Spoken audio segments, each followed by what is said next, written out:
Hey guys, welcome back. It's me again. I haven't done a video in a little while, so I figured it's a good time to update you guys.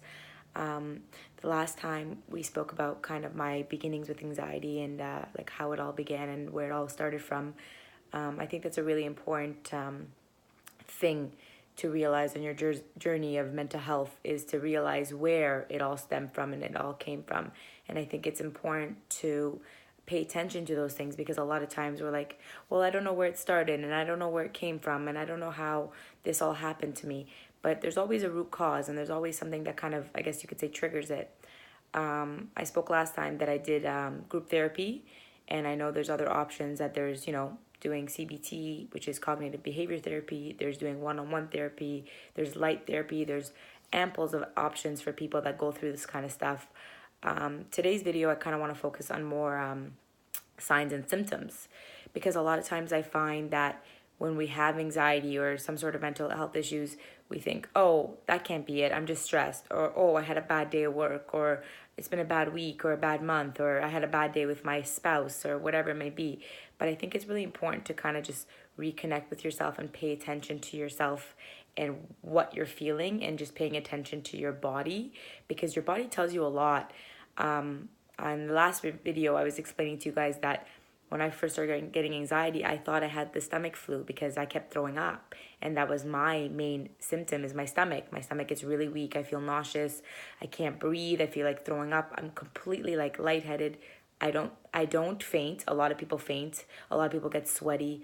Some people slur their words. Like there's so many different symptoms you can have with anxiety and even depression. Some people are super out there and doing stuff and just trying to keep their mind off of it, and others just want to stay in bed and not move. I have had friends who literally lock themselves in a room for a few weeks and just don't get out. Or I have friends that just want to talk to you every single day and need constant reassurance and constant attention. So these are like different signs that you really have to pay attention to. And it's really important to actually pay attention to your friends because sometimes we have friends that are always showing like they're strong. As you guys would see if you look at my social media page, it's funny because a few weeks ago, one of my girlfriends did a tarot card reading for me, actually. She's really awesome. Shout out to her. And in the tarot cards, one of them came up and said, when people see your life in social media, they think you have it all. Like you look so happy and everything's so great for you. And I laughed because I was like, that's that's hilarious. I mean, don't get me wrong, I don't have a bad life, but at the same time, like I have lots of struggles and I have to deal with lots of things every single day that obviously I'm not going to post on social media about my, shortcomings and my downfalls in life. People post what you want, what people post what they want you to see. And I think it's hard for us to remember that sometimes. And a lot of times I would say, actually, you know what? One point I got to make clear is anxiety and depression. I got to say in today's society, I think a lot of it stems from social media. And I'm a social media addict. I'm not going to sit here and tell you guys that I'm not because look, I'm using this platform to get my word across. But I would say that in the month of January, I was having such a tough time because in December, everybody's posting these videos and pictures and this. And I was in kind of a rocky place in my life and I was feeling pretty shitty about everything. And I remember just scrolling, aimlessly scrolling, and I'm seeing this person's on this vacation, this person just got married, this person's having a baby, this person's getting pregnant. And I'm like, well, what am I doing with my life? Like, what's going on with my life? Like, all of these things. And I was feeling miserable about myself constantly and constantly more miserable.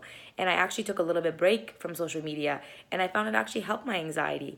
I read an article recently that said one of the triggers of anxiety and depression actually has become social media because we're constantly comparing ourselves to other people.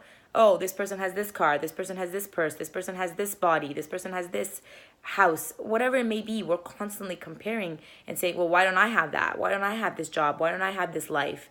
And, kind of, I think it's important to kind of step back sometimes and say, okay, well, maybe I don't have this, but I have this. And maybe I don't have that, but I'm working on this.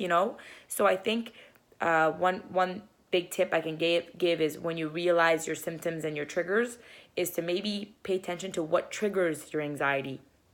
I found, like I said, in during the holidays that social media was really triggering my anxiety, and it was, I was getting nauseous, and every time I went through, I felt crappier and crappier about myself, and it was just awful. I really didn't like the feeling, so I was like, okay, you know what? I'm just gonna take a break.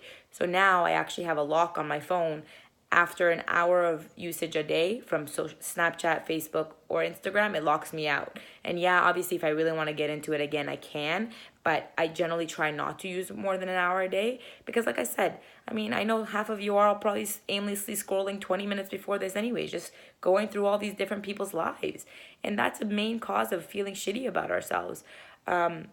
I think it's important, like I said, to pay attention to your body, pay attention to your symptoms.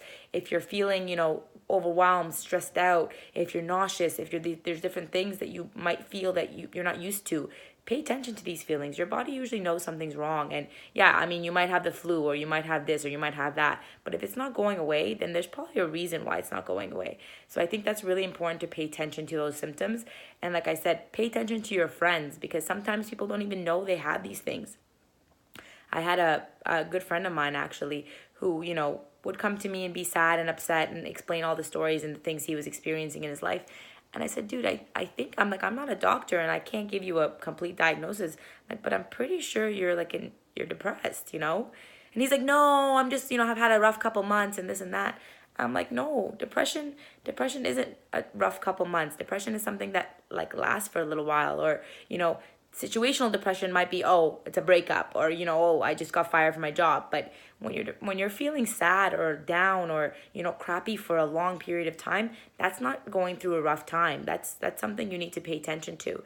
And like I said, there's a lot of things out there, going to the doctor, going to the gym. Honestly, I know you guys see me post a lot of things about me being at the gym, and I have to tell you, besides weight loss and looking good and working out, I have to say the gym has been my biggest source of therapy. Therapy helped. Group therapy was amazing, and I did explain that in my last video, but I have to say the gym was just phenomenal and making me feel so good about myself. Besides the looks and the losing weight, mentally I just feel clear. Even walking on the treadmill 20 minutes, so many people make so many excuses. Oh, I have a busy job, or oh, I have kids and this and that. And it's no, it's you make time for the things you want to do. I'm sure you have time to watch your Netflix and your Game of Thrones and you have time to scroll on Instagram, and you have time to talk to your friends on the phone, and you have time to do all these silly things. You can make time for yourself. And I think the most important thing about this video that I'm going to end off in a few seconds is that make time for you. Take time to reflect back and take a step back about what you're going through and pay attention to your body. If you're feeling a specific way, don't ignore it. Make sure you pay attention to it. And honestly, give yourself a break. Give yourself a tap on the back. Sometimes we're really hard on ourselves and, like I said, constantly comparing and constantly being brainwashed to see, oh, I don't have this and oh, I want that and this and that. Give yourself a break. If you're working hard, if you're trying, if you're physically really trying to better yourself, that's all you can do. And, you should be proud of yourself. That's all I have to say for today. If you have any questions, ask them down below. I'll see you guys soon. Take care. Bye.